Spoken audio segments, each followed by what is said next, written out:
Здравствуйте, в студии Николай Борисов и обзор чрезвычайных происшествий. В результате пожара в Покровске погиб мужчина. Инцидент произошел в ночь на 10 мая в деревянном четырехквартирном жилом доме по улице Братьев Ксенофонтовых, 103. Вызов поступил дежурным во 2 часу ночи. В результате пожара пострадали 2 квартиры и веранда. Общая площадь возгорания превысила 110 квадратных метров. Предположительная причина – неосторожное обращение с огнем. Услышали, что что-то шелушится, потом подошли к окну и увидели, что горит. Сначала потихоньку горело, потом уже стало. Пожарных пока не было, потом они подъехали через где-то минут 10, где-то так. Ну, сначала одна потом вторая, потом третья. 3 машины было пожарных.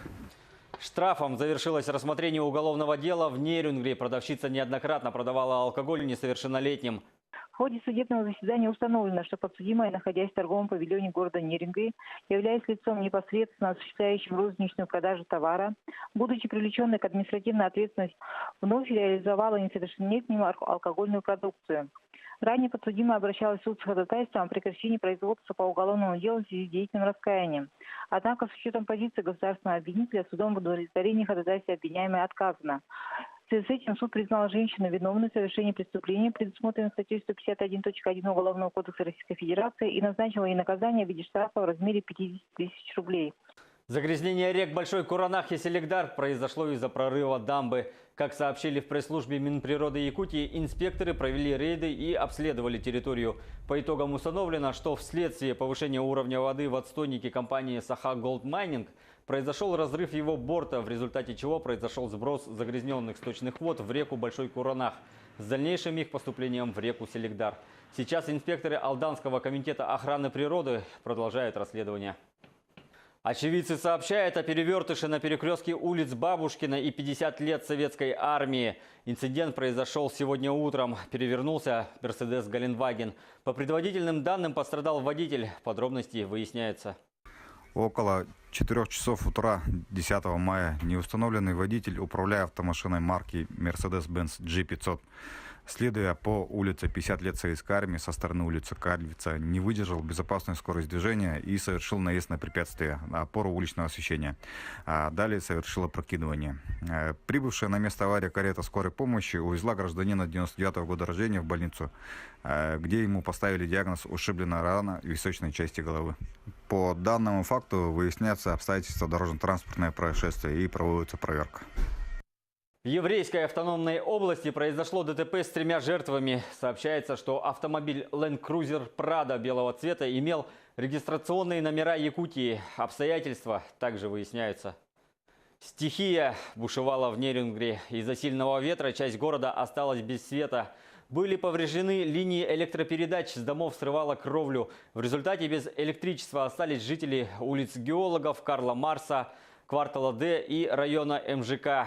К настоящему моменту электроснабжение восстановлено.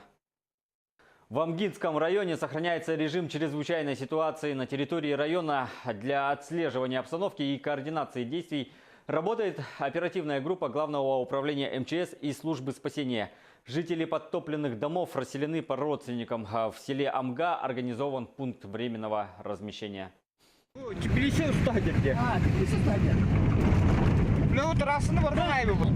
Benim yerinde. Житель столицы республики обвиняется в убийстве сразу 2 человек. Уголовное дело уже направлено в суд. Убийство произошло 25 августа прошлого года. Во время застолья знакомые поспорили о том, кто за чей счет пьет. Схватив деревянную доску, обвиняемый нанес собутыльнику не менее 19 ударов по различным частям тела. Его попытался остановить третий, но и ему досталось той же деревянной доской 24 удара. Потерпевшие скончались на месте происшествия. Охотников, застрявших на реке Лени между селом Солянка и Алекминском, спасли. Операция длилась около 3 часов. Все 3 не пострадали и чувствуют себя удовлетворительно. Об этом сообщил замглавы района Павел Харбин. Он отметил, что мужчины хотели переправиться на другой берег и застряли на середине реки. Их спасли при помощи судна на воздушной подушке. При этом они не хотели отправляться домой, а намеревались продолжить охоту. Департамент ветеринарии опроверг распространяемый в WhatsApp фейк о многочисленных потерях крупного рогатого скота в Амгинском Улусе. Согласно официальной информации, погибло всего 2 коровы. Животные были из сел Булгур и Амга. Еще 2 буренки были спасены. Их вытащили из воды. В Среднеколымске совершил аварийную посадку самолет. При взлете воздушного судна, который направлялся в Якутск, произошла разгерметизация салона. Самолет пришлось вернуть в пункт вылета. В аэропорту рейс встретили врачи, пожарные, спасатели и полиция. Пострадавших нет, проводится проверка. Не до конца закрылась рампа задняя. Самолет бывший грузовой Ан-26, которая сзади открывается рампа, и туда груз завозят. Он не пассажирский, его переделали под пассажирский из-за нехватки воздушных судов. Садили, там закрыли хорошенько, и он обратно улетел. А пассажиров увезли, и другим пассажирский самолет же прилетел борттехниками с комиссией Ан-24. Настоящий пассажирский, который предназначен. Пострадавших нет. В Польше 24 тонны шоколада вылились на трассу из опрокинувшегося грузовика. Водитель, который перевозил продукт, врезался в заграждение, и автомобиль опрокинулся на бок, а сладкий груз вылился на проезжую часть, перекрыв движение. Водитель в результате ДТП получил перелом руки и был госпитализирован. Пока пожарные на протяжении нескольких часов убирали шоколад с дороги, движение на трассе было перекрыто. Часть сладкого нектара собрали с помощью экскаватора, а часть смыли теплой водой. На этом все. Берегите себя.